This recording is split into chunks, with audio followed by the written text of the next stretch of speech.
صلی اللہ علی محمد۔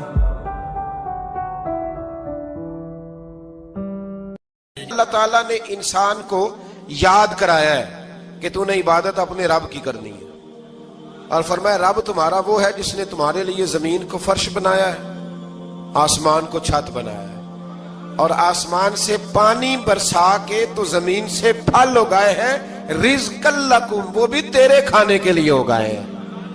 وہ جو آسمان سے بارش برسا کے زمین سے سبز اور پھل اگائے ہیں تو وہ بھی تیرے لیے۔ جب سارا کچھ تیرے لیے بنایا تو بھی تو عبادت کرنا اپنے رب کی، پھر کسی کو اس کا شریک نہ ٹھہرا۔ ایک چیلنج بھی کیا قرآن مجید نے اس رکوع کے اندر، کہا کرتے تھے مکے کے لوگ کہ آپ قرآن مجید کی آیتیں نبی کریم علیہ السلام سے کہا کرتے تھے کہ معاذ اللہ آپ خود بناتے ہیں، بنا کے لاتے ہیں۔ تو اللہ کریم نے فرمایا وَإِن كُنتُمْ فِي رَيْبٍ مِّمَّا نَزَّلْنَا عَلَىٰ عَبْدِنَا فَأْتُوا بِسُورَةٍ مِّن مِّثْلِهِ، اگر تمہیں شک ہو نا اس میں جو ہم نے بندہ خاص پہ نازل کیا ہے تو تم بھی اس جیسی ایک صورت بنا کے لاؤ۔ پڑھے لکھے تو تم بھی ہو نا، مکے میں تم بھی رہتے ہو، تو ایک صورت بنا کے لاؤ۔ قرآن مجید ہم سے چھینا گیا ہے سازش کے تحت، اس لیے کہ جس قوم کو قرآن آ جاتا ہے نا پھر کوئی کافر اس کا مقابلہ نہیں کر سکتا۔ دیکھیں نا، اگر کافروں کے پاس جواب ہوتا قرآن پاک کا تو بدر اور احد میں نا کوئی آیت بنا کے لاتے، قرآن کے مقابلے کی تلواریں لے کے نہ آتے، ان کے پاس جواب ہی نہیں تھا۔ اور قیامت تک کسی کافر کے پاس قرآن مجید کا کوئی جواب، قرآن کا کوئی جواب، قسم اللہ کی جواب کوئی نہیں، قرآن کا اس کا کوئی جواب نہیں۔ کیا بات ہے قرآن پاک کی۔ وہ ایک دفعہ مسلمہ کذاب بے ایمان کہنے لگا میں نے بنا لیا ہے قرآن پاک کا جواب، معاذ اللہ۔ جواب کیا بنایا؟ وہ سورت ہے نا القاریۃ ما القاریۃ وما ادراک ما القاریۃ، کھڑکھڑانے والی کیا ہے، کھڑکھڑانے والی تمہیں کیا پتا کیا ہے کھڑکھڑی، قیامت کا ذکر ہے۔ کہنے لگا میں نے اس جیسی صورت بنا لیا، تو کیا بنایا؟ الفیل ملفیل وما ادراک ما الفیل، کہنے لگا ہاتھی، تمہیں کیا پتا کیا ہاتھی، تم کیا جانو کیا ہاتھی۔ تو پاس جو اس کے اپنے بیٹھے تھے نا چیلے، کہنے لگے چپ کر جا، سارے زمانے کو پتا ہے ہاتھی کیا ہوتا ہے۔ تو پاگل ہے، اس کے دو کان ہوتے ہیں، ایک سونڈ ہوتی ہے، چار اس کے پیر ہوتے ہیں۔ بیوقوف آدمی، قرآن کا مقابلہ کرنا ہے تو کچھ چج کے ساتھ کر، پاگلوں کی طرح مقابلہ کرے گا، جوتے کھائے گا بھی، ہمیں بھی پڑھوائے گا۔ تو قرآن مجید کا کوئی مقابلہ کر سکا؟ تو اس آیہ مبارکہ میں اللہ نے کافروں کو یہ کہا اگر مقابلہ نہیں کر سکتے تو پھر اللہ سے ڈرو، ورنہ دوزخ میں ڈالے جاؤ گے، وہ جس کا ایندھن آدمی اور پتھر ہے، اور بنائی بھی کافروں کے لیے گئی ہے۔ اعدت للکافرین، جہنم کس کے لیے بنائی گئی ہے؟ کافروں اور منافقوں کے لیے۔ مسلمانوں کے لیے بنائی گئی، مسلمان مرضی سے چھلانگے لگائیں تو ان کی موج ہے، ورنہ ان کے لیے جہنم، ان کے لیے اللہ نے جنت بنائی ہے۔ اور یہ بات کرتے ہی رب کریم نے فرمایا اے محبوب علیہ السلام، مومنوں کو خوشخبری دے دیں کہ اللہ نے ان کے لیے جنت بنائی ہے، اس میں باغات ہیں، انہیں رزق دیا جائے گا کھانے کے لیے، اور اس میں انہیں پاکیزہ بیویاں دی جائیں گی، اور پھر وہ اس میں ہمیشہ رہیں گے، انہیں اس سے نکالا نہیں جائے گا۔ آگے جو آیات کریمہ ہے نا اس کے اندر اللہ تبارک و تعالیٰ نے فرمایا ہے کہ اللہ حیا نہیں کرتا سمجھانے کے لیے، مچھر کی مثال بھی دینی پڑے۔ فرمایا قرآن سے کچھ لوگ ہدایت حاصل کرتے ہیں اور کچھ گمراہ ہو جاتے ہیں۔ جب لوگ اپنی مرضی کی تشریحات چاہتے ہیں تو گمراہ ہوتے ہیں، اور جب قرآن کو رسول اللہ صلی اللہ علیہ وسلم اور امت مسلمہ کی تشریحات کی روشنی میں سمجھتے ہیں تو پھر اللہ ہدایت عطا فرماتا ہے۔ پھر اللہ تبارک و تعالیٰ نے آگے ارشاد فرمایا حضرت آدم کی پیدائش کا واقعہ۔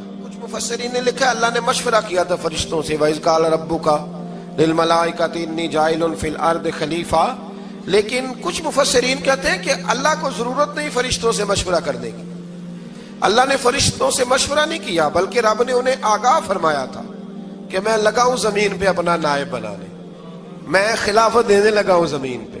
اب یہ تو دینے والی کی مرضی ہے نا اس نے کس کو دینی ہے، یہ تو دینے والے کی مرضی ہے نا اس نے۔ تو کچھ لوگ کہتے ہیں کہ دینے والے سے زیادہ ہمیں پتہ ہے، تو فرشتوں کو بھی یہ اجتہادی خطا ہو گئی، کہنے لگے یا اللہ اسے نہ بنانا، یہ فساد کرے گا، یہ خون ریزیاں کرے گا۔ تو اللہ نے فرمایا جو میں جانتا ہوں وہ تم، اللہ اکبر، امام راضی فرماتے جب رمضان آتا ہے تو اللہ فرشتوں سے کہتا ہے ذرا یہ کھول کے دروازے دیکھو نا یہ زمین پہ کیا کر رہے ہیں. تم تو کہتے تھے فساد کریں گے اور یہ سارے تراویحاں پڑھ رہے ہیں. تم تو گویا کہتے تھے فساد کریں گے اور یہ تو دیکھو گویا رمضان کے روزے رکھ رہے ہیں. یہ تو میری یاد میں نکلے ہوئے ہیں. تم کچھ کہتے تھے اور دیکھو میں نے تمہیں کہا تھا نا جو میں جانتا ہوں وہ تم. اللہ نے پھر حضرت آدم علیہ السلام کو تمام زمانے کے علوم عطا کیے, علم سکھا لیا. تو فرشتوں سے کہا تم بھی ان چیزوں کے نام بتاؤ, تو وہ بتا سکے نہیں. اللہ نے فرمایا اب اس طرح کرو آدم کو سجدہ کرو. سب نے سجدہ کیا سوائے وہ. کہنے لگا یا اللہ صرف تجھے ہی کرنا ہے. کرنا بھی صرف اللہ کو چاہیے پر رب کے آگے بھی جھکنا چاہیے, اور جس کے سامنے رب جھکائے نا وہاں بھی.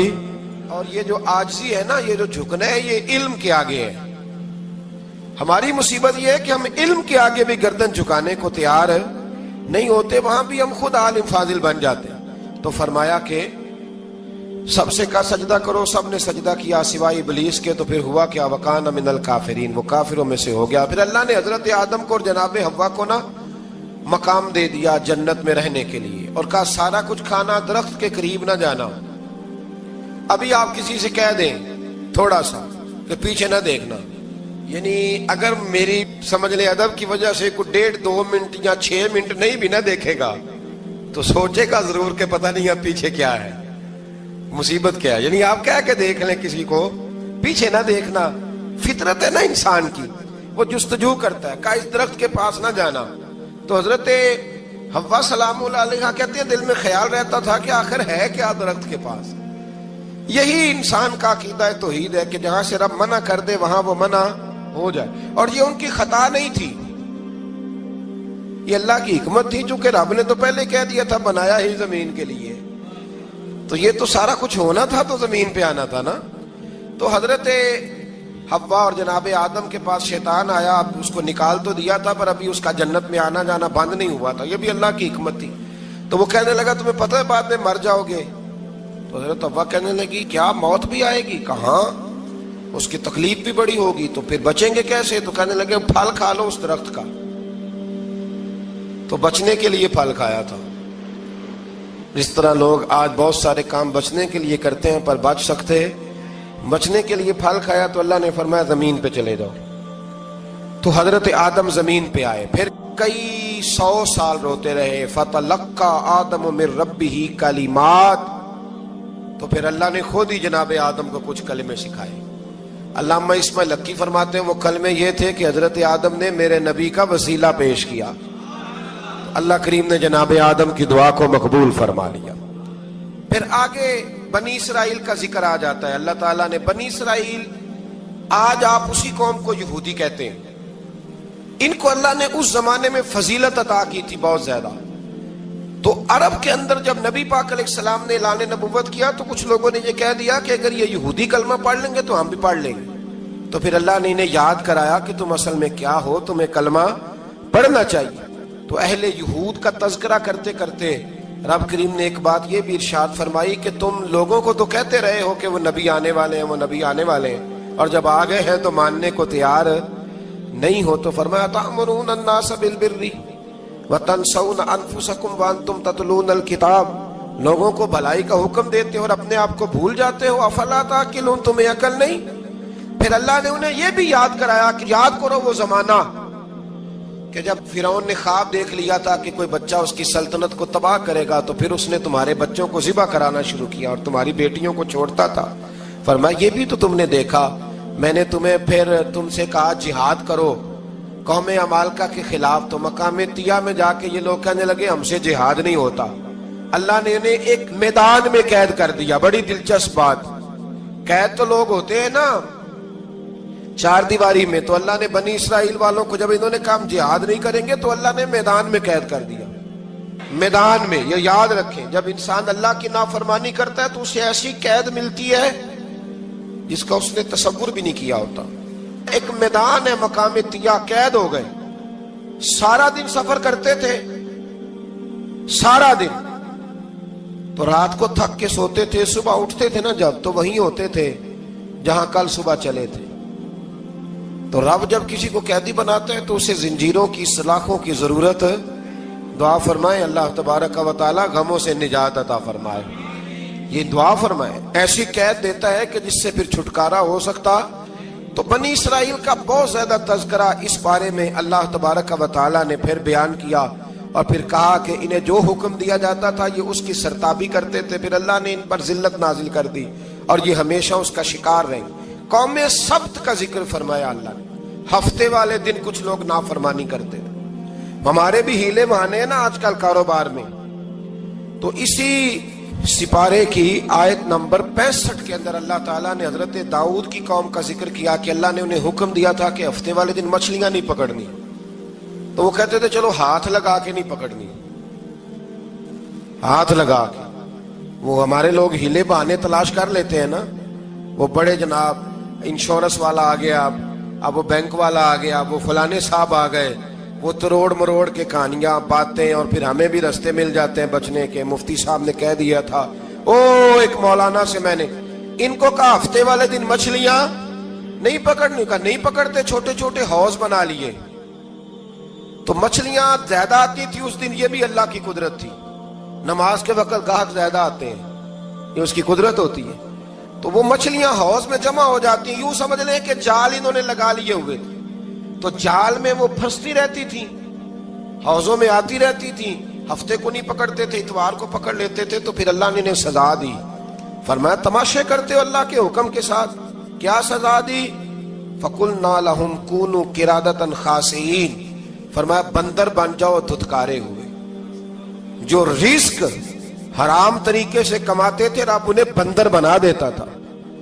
ابھی بھی میں نے دیکھے ہیں بڑے بڑے تاجر پاگلوں جیسی زندگی گزار رہے ہیں. نفسیاتی طور پہ سکون نہیں ہے, کروڑوں روپیہ پڑا ہے. کیوں؟ اس لیے کہ رب کے بتائے ہوئے طریقے کے مطابق تجارت نہیں کرتے. آگے ایک اور دلچسپ بات آ گئی. بنی اسرائیل کے اندر نا ایک شخص نے اپنے چچا کو قتل کر دیا جائیداد کے لیے. یہ دیکھیں کب سے لوگ جائیداد کے لیے قتل کرتے آ رہے ہیں. چچا کو قتل کر دیا, اور قتل کر کے حضرت موسیٰ علیہ السلام کے پاس آئے کہ میرے چچا کو کسی نے قتل کر دیا ہے, تو بتائیں کیا کرنا ہے. تو آپ نے فرمایا کہ گائے ذبح کرو اور اس کا ایک ٹکڑا مقتول کو مارو, مرنے والے کو. وہ خود اٹھ کے بتا دے گا مجھے کس نے قتل کیا ہے. اب ارادہ نہیں تھا گائے ذبح کرنے کا تو بہانے کرنے لگے. ارادہ نہیں نہ ہوتا تو پھر کیا ہوتے ہیں, کہنے لگے گائے کس طرح کی ہو, بوڑھی ہو کہ بچی ہو, رنگ کیسا ہو, جوان ہو کہ چھوٹی ہو, حال میں ایک دفعہ چلنا سیکھ گئی ہو یا ابھی نہ سیکھی ہو. تو بتاتے گئے تو رب بھی شرطیں بیان کرتا گیا. گہرے زرد رنگ کی ہو, حال کے اندر اسے نہ چلایا گیا ہو, پانی نہ نکالا گیا ہو, نہ بچی ہو نہ جوان ہو, اس کے درمیان ہو. یہ ساری شرطیں کہاں پائی جاتی تھی؟ حضرت موسیٰ علیہ السلام کی قوم کا ایک شخص تھا جو اللہ کا ولی تھا. وہ جب انتقال کرنے لگا نا, اللہ اکبر, دیکھو رب ولیوں کی اولادوں پر بھی کتنا فضل فرماتا ہے. وہ جب انتقال کرنے لگا تو ایک اس کے پاس چھوٹی سی بچیا تھی, گائے کی بچی.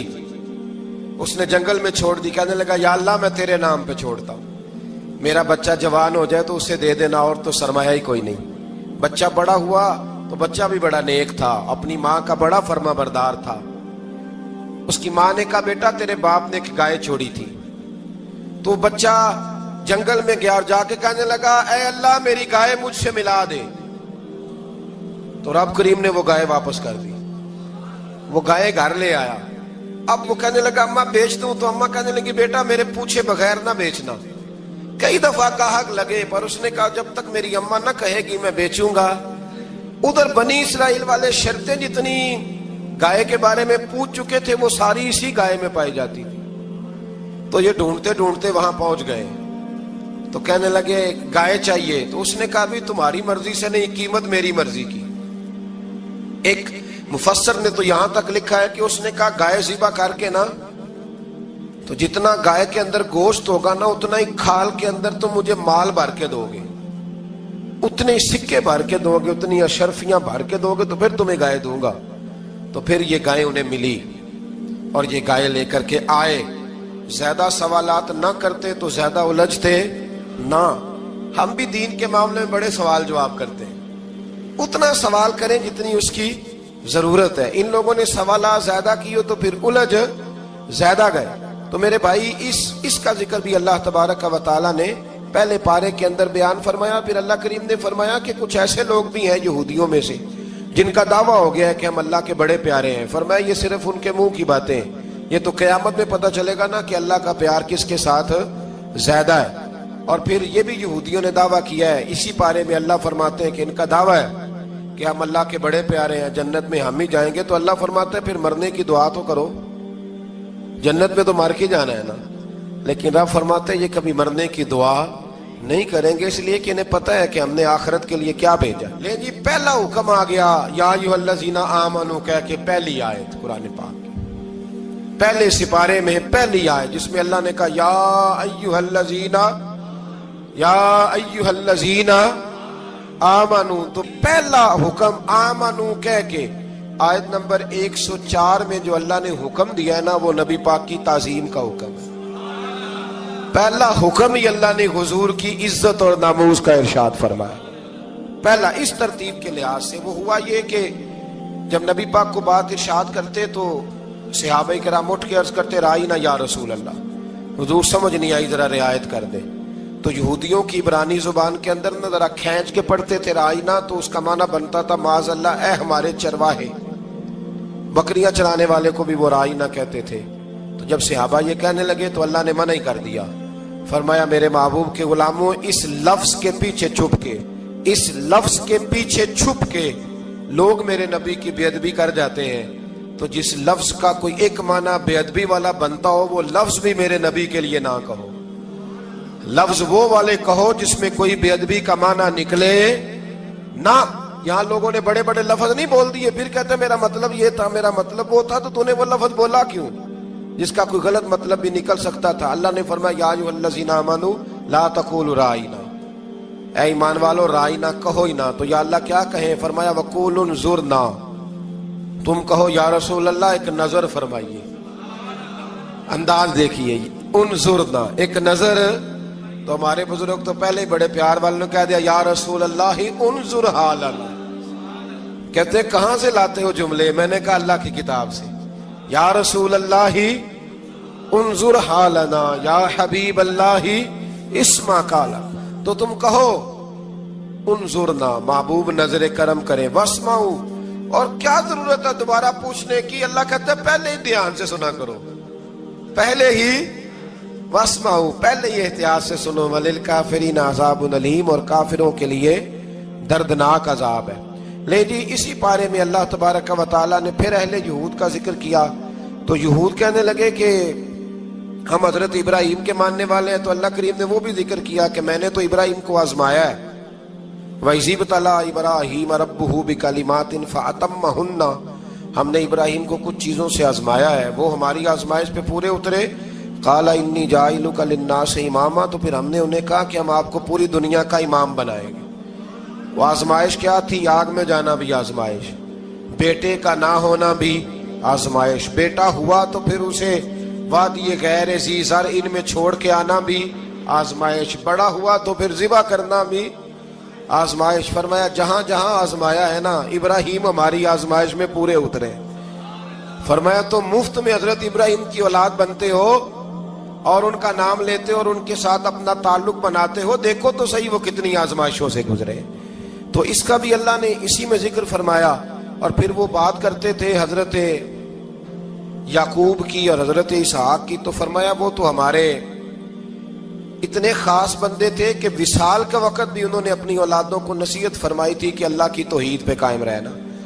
اس کا ذکر بھی اللہ نے اسی پارے میں بیان فرمایا. اور جو حضرت ابراہیم اور جناب اسماعیل نے کعبہ تعمیر کیا تو اس کا ذکر بھی اللہ تعالیٰ نے اسی پارے میں فرمایا. فرمایا جب وہ کعبہ بنا رہے تھے تو کہہ رہے تھے ربنا تقبل منا, کہہ رہے تھے اے اللہ بنا ہم نے دیا ہے پر مہربانی فرما ہم سے قبول فرما لے. تو جو آیہ کریمہ آخر میں عرض کرنا چاہتا ہوں اس پر بھی تھوڑی توجہ فرمائیں گے تو بات بڑی نکھر کے باہر آئے گی. یہ 16ویں رکوع کے اندر اللہ نے پھر یہود کا اور عیسائیت کا ذکر فرمایا. تو اللہ کریم نے ایک بات ارشاد فرمائی. یہودیوں کے ہاں جب کوئی بچہ پیدا ہوتا تھا پیلے رنگ کے ساتھ اس کو رنگتے تھے, یا کوئی خاص رنگ تھا ان کا بچہ پیدا ہوتا تو اس پر وہ رنگ چڑھاتے ہیں کہ یہ جی ہمارے مذہب کا رنگ ہے. ہمارے ہاں بھی رسمیں ہیں نا اپنی اپنی، معاذ اللہ اپنی اپنی نہیں ہونی چاہیے، اللہ رسول کا حکم ہونا چاہیے. تو یہودیوں کے ہاں بچہ پیدا ہوتا تو ایک خاص رنگ چڑھاتے، عیسائیوں کے ہاں پیدا ہوتا تو وہ بھی ایک خاص رنگ چڑھاتے. تو مسلمانوں کے ہاں بچے پیدا ہوئے تو انہوں نے بھی توجہ کی کہ یہ کیا ہو رہا ہے، تو رب کریم نے فرمایا صبغۃ اللہ، رنگ اللہ کا ہی ہے. ومن احسن من اللہ صبغہ، اور فرمایا اللہ کے رنگ سے زیادہ خوبصورت کس کا رنگ ہو سکتا ہے. اللہ کا رنگ کیا ہے؟ لا الہ الا اللہ محمد الرسول اللہ صلی اللہ علیہ. فرمایا نیلے پیلے کالے رنگ نہ چڑھاؤ، اپنے ذہن پر توحید و رسالت کا رنگ چڑھاؤ. یہ سب سے بہترین رنگ ہے. اگر تمہارے ذہنوں پر رب رسول کی توحید کا رنگ چڑھ گیا تو یہ وہ والا رنگ ہے، پھر تمہیں کسی اور رنگ کی طرف جانے کی ضرورت نہیں پڑے گی. تو فرمایا رنگ وہ پیدا کرو جو توحید کا ہے، رسالت کا ہے، اس رنگ کی توجہ کرو. قرآن مجید کے اس پارے میں اللہ کریم نے مختلف باتیں بیان کر کے آخری رکوع میں یہ جو رنگ کا ذکر فرمایا نا، تو یہ لگتا ہے پورے پارے کا خلاصہ ہے کہ رب کریم نے فرمایا اصل بات یہ ہے کہ تمہاری سوچوں پہ رب رسول کی توحید و رسالت کا رنگ ہونا چاہیے. ہر وقت بچہ پیدا ہو کو دنیا سے جائے تو رنگ کس کا ہونا چاہیے؟ اللہ رسول کے دین کا. اللہ تعالی ہمیں سمجھنے کی توفیق عطا فرمائے. آخر دعوانا ان الحمدللہ.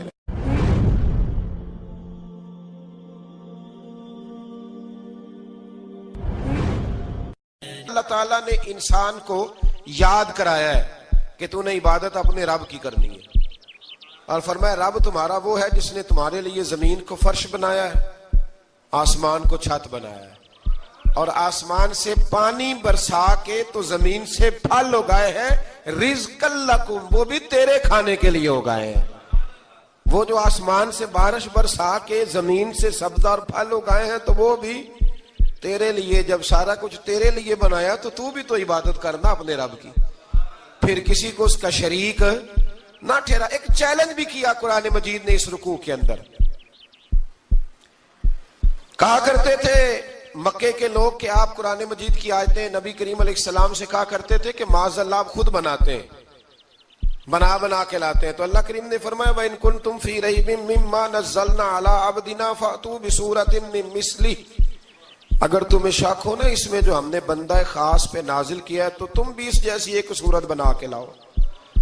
پڑھے لکھے تو تم بھی ہو نا، مکے میں تم بھی رہتے ہو، تو ایک صورت بنا کے لاؤ.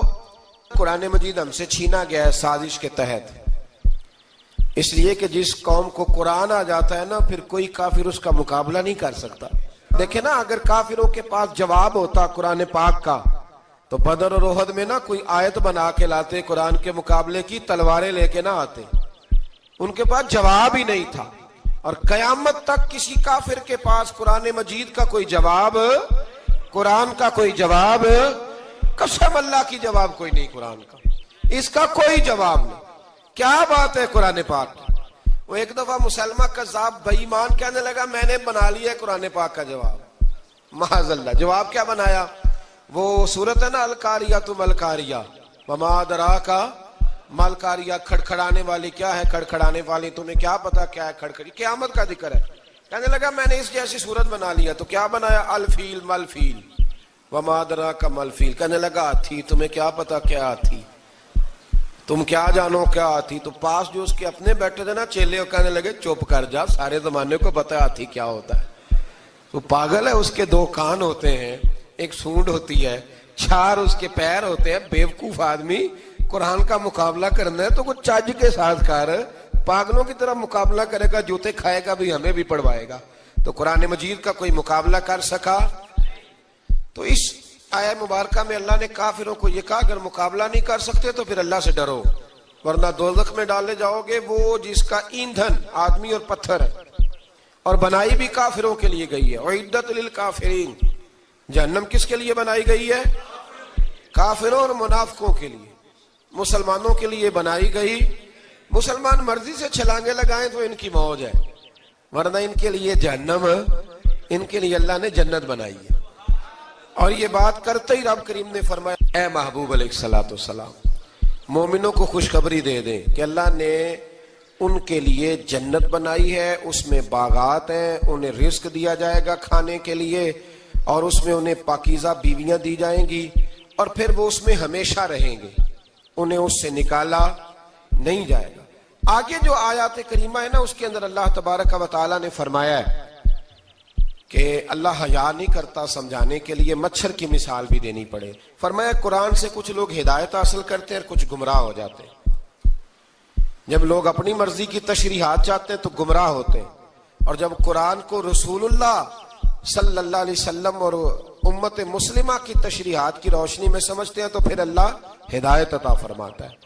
پھر اللہ تبارک و تعالیٰ نے آگے ارشاد فرمایا حضرت آدم کی پیدائش کا واقعہ۔ کچھ مفسرین نے لکھا اللہ نے مشورہ کیا تھا فرشتوں سے، وَإِذْ قَالَ رَبُّكَ لِلْمَلَائِكَةِ إِنِّي جَاعِلٌ فِي الْأَرْضِ خَلِيفَةً، لیکن کچھ مفسرین کہتے ہیں کہ اللہ کو ضرورت نہیں فرشتوں سے مشورہ کرنے کی، اللہ نے فرشتوں سے مشورہ نہیں کیا، بلکہ رب نے انہیں آگاہ فرمایا تھا کہ میں لگا ہوں زمین پہ اپنا نائب بنانے، میں خلافت دینے لگا ہوں زمین پہ۔ اب یہ تو دینے والی کی مرضی ہے نا، اس نے کس کو دینی ہے، یہ تو دینے والے کی مرضی ہے نا، اس نے۔ تو کچھ لوگ کہتے ہیں کہ دینے والے سے زیادہ ہمیں پتہ ہے، تو فرشتوں کو بھی یہ اجتہادی خطا ہو گئی، کہنے لگے یا اللہ اسے نہ بنانا، یہ فساد کرے گا، یہ خون ریزیاں کرے گا۔ تو اللہ نے فرمایا جو میں جانتا ہوں وہ تم، اللہ اکبر۔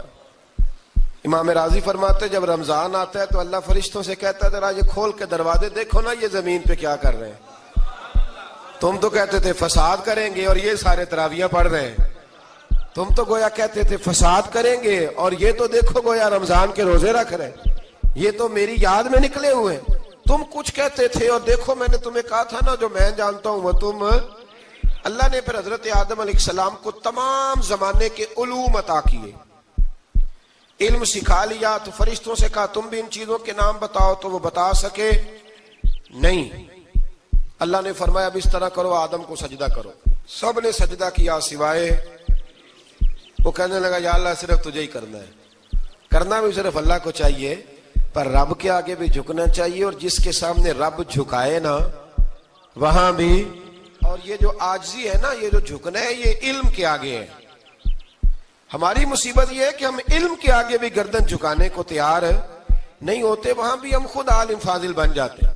تو فرمایا کہ سب سے کہا سجدہ کرو، سب نے سجدہ کیا سوائے ابلیس کے، تو پھر ہوا کیا وَكَانَ مِنَ الْكَافِرِينَ، وہ کافروں میں سے ہو گیا۔ پھر اللہ نے حضرت آدم کو اور جناب حوا کو نا مقام دے دیا جنت میں رہنے کے لیے، اور کہا سارا کچھ کھانا، درخت کے قریب نہ جانا۔ ابھی آپ کسی سے کہہ دیں تھوڑا سا کہ پیچھے نہ دیکھنا، یعنی اگر میری سمجھ لیں ادب کی وجہ سے کوئی 1.5-2 منٹ یا 6 منٹ نہیں بھی نہ دیکھے گا تو سوچے گا ضرور کہ پتہ نہیں اب پیچھے کیا ہے، مصیبت کیا ہے۔ یعنی آپ کہہ کے دیکھ لیں کسی کو، پیچھے نہ دیکھنا، فطرت ہے نا انسان کی، وہ جستجو کرتا ہے، کہا اس درخت کے پاس نہ جانا۔ تو حضرت حوا سلام اللہ علیہ کہتے ہیں دل میں خیال رہتا تھا کہ آخر ہے کیا درخت کے پاس۔ یہی انسان کا عقیدہ توحید ہے کہ جہاں سے رب منع کر دے وہاں وہ منع ہو جائے، اور یہ ان کی خطا نہیں تھی، یہ اللہ کی حکمت تھی، چونکہ رب نے تو پہلے کہہ دیا تھا بنایا ہی زمین کے لیے، تو یہ تو سارا کچھ ہونا تھا تو زمین پہ آنا تھا نا۔ تو حضرت حوا اور جناب آدم کے پاس شیطان آیا، اب اس کو نکال تو دیا تھا پر ابھی اس کا جنت میں آنا جانا بند نہیں ہوا تھا، یہ بھی اللہ کی حکمت تھی۔ تو وہ کہنے لگا تمہیں پتہ ہے بعد میں مر جاؤ گے، تو حضرت حوا کہنے لگی کیا موت بھی آئے گی؟ کہاں، اس کی تکلیف بھی بڑی ہوگی، تو پھر بچیں گے کیسے؟ تو کہنے لگے پھل کھا لو اس درخت کا، تو بچنے کے لیے پھل کھایا تھا۔ جس طرح لوگ آج بہت سارے کام بچنے کے لیے کرتے ہیں پر بچ سکتے، بچنے کے لیے پھل کھایا، تو اللہ نے فرمایا زمین پہ چلے جاؤ۔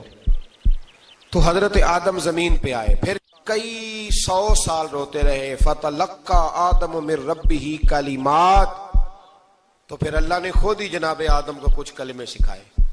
علامہ اسماعیل لکی فرماتے ہیں وہ کلمے یہ تھے کہ حضرت آدم نے میرے نبی کا وسیلہ پیش کیا، اللہ کریم نے جناب آدم کی دعا کو مقبول فرما لیا۔ پھر آگے بنی اسرائیل کا ذکر آ جاتا ہے، اللہ تعالیٰ نے بنی اسرائیل، آج آپ اسی قوم کو یہودی کہتے ہیں، ان کو اللہ نے اس زمانے میں فضیلت عطا کی تھی بہت زیادہ، تو عرب کے اندر جب نبی پاک علیہ السلام نے اعلان نبوت کیا تو کچھ لوگوں نے یہ کہہ دیا کہ اگر یہ یہودی کلمہ پڑھ لیں گے تو ہم بھی پڑھ لیں گے. تو پھر اللہ نے انہیں یاد کرایا کہ تم اصل میں کیا ہو, تمہیں کلمہ پڑھنا چاہیے. تو اہل یہود کا تذکرہ کرتے کرتے رب کریم نے ایک بات یہ بھی ارشاد فرمائی کہ تم لوگوں کو تو کہتے رہے ہو کہ وہ نبی آنے والے ہیں, وہ نبی آنے والے ہیں, اور جب آ گئے ہیں تو ماننے کو تیار نہیں ہو. تو فرمایا تأمرون الناس بالبر وتنسون انفسکم وانتم تتلون الکتاب, لوگوں کو بھلائی کا حکم دیتے ہو اور اپنے آپ کو بھول جاتے ہو. افلا تعقلون, تمہیں عقل نہیں؟ پھر اللہ نے انہیں یہ بھی یاد کرایا کہ یاد کرو وہ زمانہ کہ جب فرعون نے خواب دیکھ لیا تھا کہ کوئی بچہ اس کی سلطنت کو تباہ کرے گا, تو پھر اس نے تمہارے بچوں کو ذبح کرانا شروع کیا اور تمہاری بیٹیوں کو چھوڑتا تھا. فرمایا یہ بھی تو تم نے دیکھا, میں نے تمہیں پھر تم سے کہا جہاد کرو قوم عمالقہ کے خلاف, تو مقام طیہ میں جا کے یہ لوگ کہنے لگے ہم سے جہاد نہیں ہوتا. اللہ نے انہیں ایک میدان میں قید کر دیا. بڑی دلچسپ بات, قید تو لوگ ہوتے ہیں نا چار دیواری میں, تو اللہ نے بنی اسرائیل والوں کو جب انہوں نے کہا جہاد نہیں کریں گے تو اللہ نے میدان میں قید کر دیا. میدان میں, یہ یاد رکھیں, جب انسان اللہ کی نافرمانی کرتا ہے تو اسے ایسی قید ملتی ہے جس کا اس نے تصور بھی نہیں کیا ہوتا. ایک میدان ہے مقام طیہ, قید ہو گئے, سارا دن سفر کرتے تھے, سارا دن, تو رات کو تھک کے سوتے تھے, صبح اٹھتے تھے نا جب, تو وہیں ہوتے تھے جہاں کل صبح چلے تھے. تو رب جب کسی کو قیدی بناتا ہے تو اسے زنجیروں کی سلاخوں کی ضرورت ہے.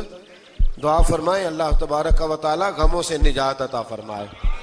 یہ دعا فرمائے, ایسی قید دیتا ہے کہ جس سے پھر چھٹکارا ہو سکتا. تو بنی اسرائیل کا بہت زیادہ تذکرہ اس بارے میں اللہ تبارک و تعالی نے پھر بیان کیا, اور پھر کہا کہ انہیں جو حکم دیا جاتا تھا یہ اس کی سرتابی کرتے تھے. پھر اللہ نے ان پر ذلت نازل کر دی اور یہ ہمیشہ اس کا شکار رہے. قوم سبت کا ذکر فرمایا اللہ نے, ہفتے والے دن کچھ لوگ نافرمانی کرتے. ہمارے بھی ہیلے بہانے ہیں نا آج کل کاروبار میں. تو اسی سپارے کی آیت نمبر 65 کے اندر اللہ تعالیٰ نے حضرت داؤد کی قوم کا ذکر کیا کہ اللہ نے انہیں حکم دیا تھا کہ ہفتے والے دن مچھلیاں نہیں پکڑنی. تو وہ کہتے تھے چلو ہاتھ لگا کے نہیں پکڑنی, ہاتھ لگا کے. وہ ہمارے لوگ ہیلے بہانے تلاش کر لیتے ہیں نا, وہ بڑے جناب انشورنس والا آ گیا, اب وہ بینک والا آ گیا, وہ فلانے صاحب آ گئے, وہ تروڑ مروڑ کے کہانیاں باتیں, اور پھر ہمیں بھی رستے مل جاتے ہیں بچنے کے. مفتی صاحب نے کہہ دیا تھا, ایک مولانا سے میں نے ان کو کہا ہفتے والے دن مچھلیاں نہیں پکڑنی, کہا نہیں پکڑتے, چھوٹے چھوٹے حوض بنا لیے. تو مچھلیاں زیادہ آتی تھی اس دن, یہ بھی اللہ کی قدرت تھی. نماز کے وقت گاہک زیادہ آتے ہیں, یہ اس کی قدرت ہوتی ہے. تو وہ مچھلیاں حوض میں جمع ہو جاتی ہیں. یوں سمجھ لیں کہ جال انہوں نے لگا لیے ہوئے تھے, تو جال میں وہ پھنستی رہتی تھی, حوضوں میں آتی رہتی تھی. ہفتے کو نہیں پکڑتے تھے, اتوار کو پکڑ لیتے تھے. تو پھر اللہ نے انہیں سزا دی. فرمایا تماشے کرتے ہو اللہ کے حکم کے ساتھ. کیا سزا دی؟ فَقُلْنَا لَهُمْ كُونُوا قِرَادَةً خَاسِئِينَ, فرمایا بندر بن جاؤ دھتکارے ہوئے. جو رزق حرام طریقے سے کماتے تھے رب انہیں بندر بنا دیتا تھا. ابھی بھی میں نے دیکھے ہیں بڑے بڑے تاجر پاگلوں جیسی زندگی گزار رہے ہیں. نفسیاتی طور پہ سکون نہیں ہے, کروڑوں روپیہ پڑا ہے. کیوں؟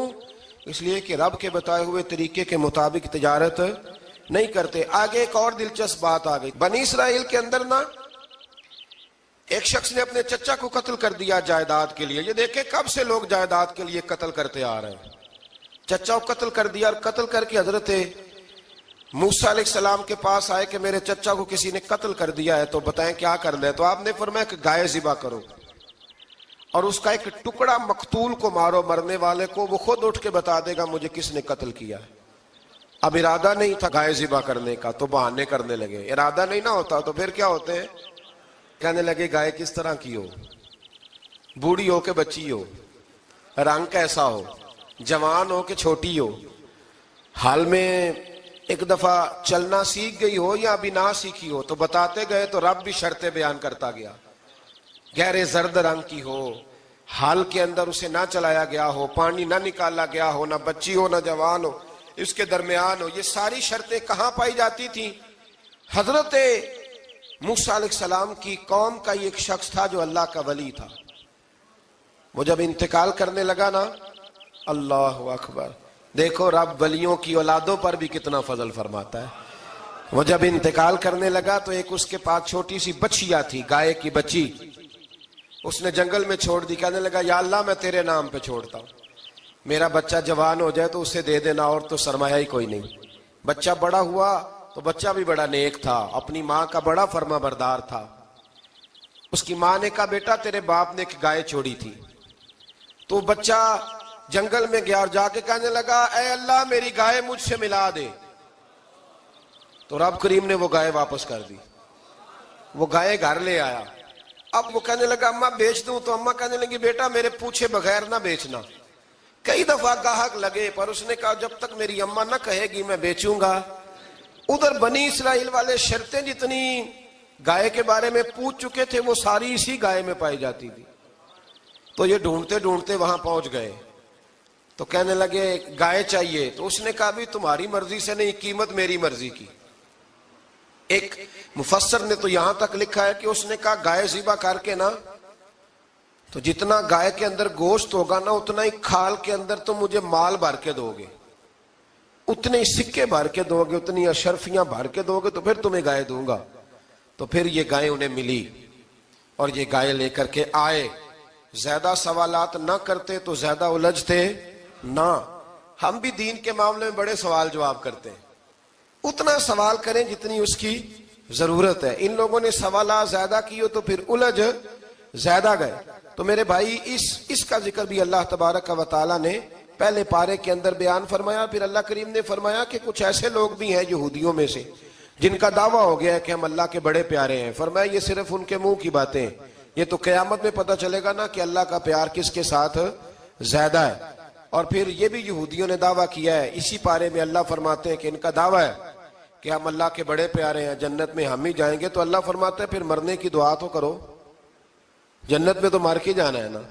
لیکن رب فرماتے ہیں یہ کبھی مرنے کی دعا نہیں کریں گے، اس لیے کہ انہیں پتہ ہے کہ ہم نے آخرت کے لیے کیا بھیجا. لیکن جی پہلا حکم آ گیا یا ایھا الذین آمنوا کہہ کے، پہلی آیت قرآن پاک کی پہلے سپارے میں پہلی آیت جس میں اللہ نے کہا یا ایھا الذین آمنو. تو پہلا حکم آمنو کہہ کے آیت نمبر 104 میں جو اللہ نے حکم دیا ہے نا وہ نبی پاک کی تعظیم کا حکم ہے. پہلا حکم ہی اللہ نے حضور کی عزت اور ناموس کا ارشاد فرمایا. پہلا اس ترتیب کے لحاظ سے وہ ہوا یہ کہ جب نبی پاک کو بات ارشاد کرتے تو صحابہ کرام اٹھ کے عرض کرتے رائینا یا رسول اللہ، حضور سمجھ نہیں آئی ذرا رعایت کر دیں. تو یہودیوں کی عبرانی زبان کے اندر نہ ذرا کھینچ کے پڑھتے تھے رائینا، تو اس کا معنی بنتا تھا معاذ اللہ اے ہمارے چرواہے. بکریاں چرانے والے کو بھی وہ رائینا کہتے تھے. تو جب صحابہ یہ کہنے لگے تو اللہ نے منع ہی کر دیا. فرمایا میرے محبوب کے غلاموں اس لفظ کے پیچھے چھپ کے، اس لفظ کے پیچھے چھپ کے لوگ میرے نبی کی بے ادبی کر جاتے ہیں. تو جس لفظ کا کوئی ایک معنی بے ادبی والا بنتا ہو وہ لفظ بھی میرے نبی کے لیے نہ کہو. لفظ وہ والے کہو جس میں کوئی بے ادبی کا معنی نکلے نہ. یہاں لوگوں نے بڑے بڑے لفظ نہیں بول دیے پھر کہتے میرا مطلب یہ تھا، میرا مطلب وہ تھا. تو نے وہ لفظ بولا کیوں جس کا کوئی غلط مطلب بھی نکل سکتا تھا. اللہ نے فرمایا یا ایھا الذین آمنوا لا تقولوا رائینا، اے ایمان والو رائینا کہو ہی نہ. تو یا اللہ کیا کہیں؟ فرمایا وقولوا انظرنا، تم کہو یا رسول اللہ ایک نظر فرمائیے. انداز دیکھیے انظرنا ایک نظر. تو ہمارے بزرگ تو پہلے ہی بڑے پیار والوں نے کہہ دیا یا رسول اللہ انظر حالنا. کہتے کہاں سے لاتے ہو جملے؟ میں نے کہا اللہ کی کتاب سے. یا رسول اللہ انظر حالنا یا حبیب اللہ اسما قالا. تو تم کہو انظرنا محبوب نظر کرم کریں، واسمعوا. اور کیا ضرورت ہے دوبارہ پوچھنے کی؟ اللہ کہتا ہے پہلے ہی دھیان سے سنا کرو، پہلے ہی واسمعوا پہلے ہی احتیاط سے سنو. وللکافرین عذاب علیم، اور کافروں کے لیے دردناک عذاب ہے. لے جی اسی پارے میں اللہ تبارک و تعالیٰ نے پھر اہل یہود کا ذکر کیا. تو یہود کہنے لگے کہ ہم حضرت ابراہیم کے ماننے والے ہیں. تو اللہ کریم نے وہ بھی ذکر کیا کہ میں نے تو ابراہیم کو آزمایا ہے. وَإِذِ ابْتَلَىٰ إِبْرَاهِيمَ رَبُّهُ بِكَلِمَاتٍ فَأَتَمَّهُنَّ. ہم نے ابراہیم کو کچھ چیزوں سے آزمایا ہے، وہ ہماری آزمائش پہ پورے اترے. قال انی جاعلک للناس اماما، تو پھر ہم نے انہیں کہا کہ ہم آپ کو پوری دنیا کا امام بنائیں گے۔ وہ آزمائش کیا تھی؟ آگ میں جانا بھی آزمائش، بیٹے کا نہ ہونا بھی آزمائش، بیٹا ہوا تو پھر اسے وادی غیر ذی زرع ان میں چھوڑ کے آنا بھی آزمائش، بڑا ہوا تو پھر ذبح کرنا بھی آزمائش۔ فرمایا جہاں جہاں آزمایا ہے نا، ابراہیم ہماری آزمائش میں پورے اترے۔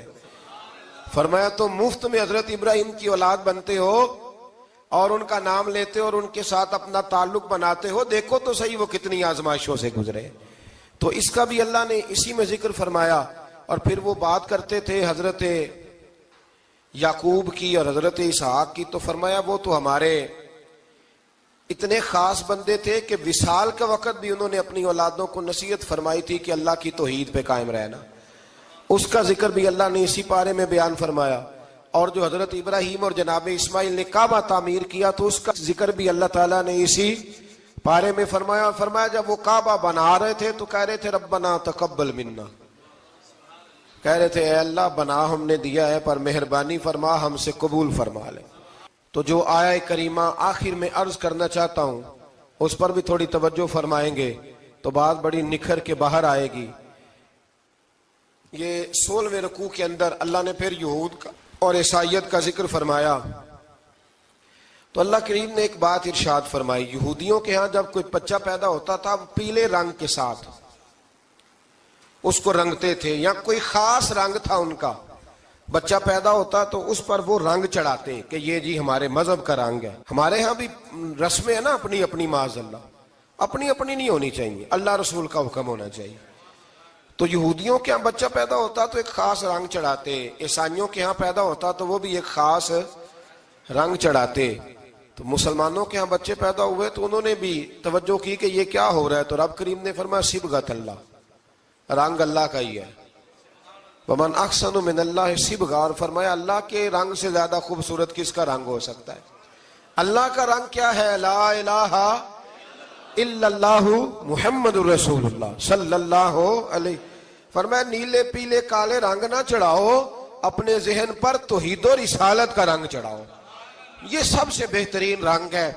اگر تمہارے ذہنوں پر رب رسول کی توحید کا رنگ چڑھ گیا تو یہ وہ والا رنگ ہے، پھر تمہیں کسی اور رنگ کی طرف جانے کی ضرورت نہیں پڑے گی۔ تو فرمایا رنگ وہ پیدا کرو جو توحید کا ہے، رسالت کا ہے، اس رنگ کی توجہ کرو۔ قرآن مجید کے اس پارے میں اللہ کریم نے مختلف باتیں بیان کر کے آخری رکوع میں یہ جو رنگ کا ذکر فرمایا نا، تو یہ لگتا ہے پورے پارے کا خلاصہ ہے کہ رب کریم نے فرمایا اصل بات یہ ہے کہ تمہاری سوچوں پہ رب رسول کی توحید و رسالت کا رنگ ہونا چاہیے۔ ہر وقت بچہ پیدا ہو، کوئی دنیا سے جائے تو رنگ کس کا ہونا چاہیے؟ اللہ رسول کے دین کا۔ اللہ تعالی ہمیں سمجھنے کی توفیق عطا فرمائے۔ آخر دعوانا ان الحمدللہ۔ صلی اللہ علی محمد۔ چنگا لگدا ہے علی والا، سونا لگدا ہے علی والا، سونا لگدا ہے علی والا، چنگا لگدا ہے علی والا، علی والا والا علی والا، چنگا لگدا ہے علی والا، سونا لگدا ہے علی والا۔ کسے بھی میدان چو، کسے بھی میدان چو، سن لے سن لے سن لے، نہیں پجدا علی والا، نہیں پجدا علی والا۔ صلی اللہ علی